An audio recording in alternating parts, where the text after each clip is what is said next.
পাপ থেকে বাঁচার 12টা উপায় আপনাদের সামনে আলোচনা করি, একটু মন দিয়ে শোনেন। 12টা উপায়। পাপ থেকে বাঁচার 1 নাম্বার উপায় আখিরাতের ফিকির তৈরি করা। কিসের তৈরি করা? আখিরাতের ফিকির তৈরি করা। অন্তরে আখিরাতের ফিকির তৈরি করা পাপ থেকে বাঁচার 1 নাম্বার উপায়। আখিরাতের ফিকির কিভাবে তৈরি করবেন একটু আমার দিকে সবাই তাকান, দেখেন আখিরাতের ফিকির কিছুক্ষণের জন্য তৈরি করি। আমার ঘড়িতে এই মুহূর্তে 11টা 4 বাজে।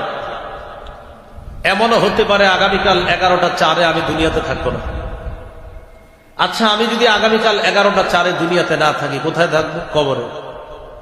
আমার আত্মীয় স্বজন আমারে কবরে রেখে আসবে। হ্যাঁ, তারা সত্যি রেখে আসবে। তারপর কি হবে? কি হবে? আমারে প্রশ্ন করবে 3টা, উত্তর দিতে পারলে কি হবে? কবর জান্নাতের টুকরা হবে, না পারলে জাহান্নামের অংশ হবে। সত্যি। হ্যাঁ, তাহলে আগামীকাল 11টা 4টায় আমি 11টা 4-এ যদি আমি কবরে থাকি, আমার সাথে কি যাবে? কি যাবে? নবী বলেন, যদি আমল ভালো করে থাকো আমল যাবে। তো আমি সারা জীবন যে সম্পদ কামাই করলাম সেটা নবী বলেন ওয়ারিসরা পাবে।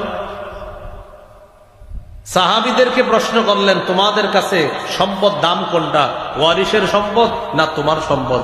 সাহাবীরা বললেন, হুজুর, আমাদের সম্পদ আমাদের কাছে দামি ওয়ারিসের সম্পদের চাইতে, কারণ আমাদের সম্পদ ওয়ারিসরা পাবে মরার পর।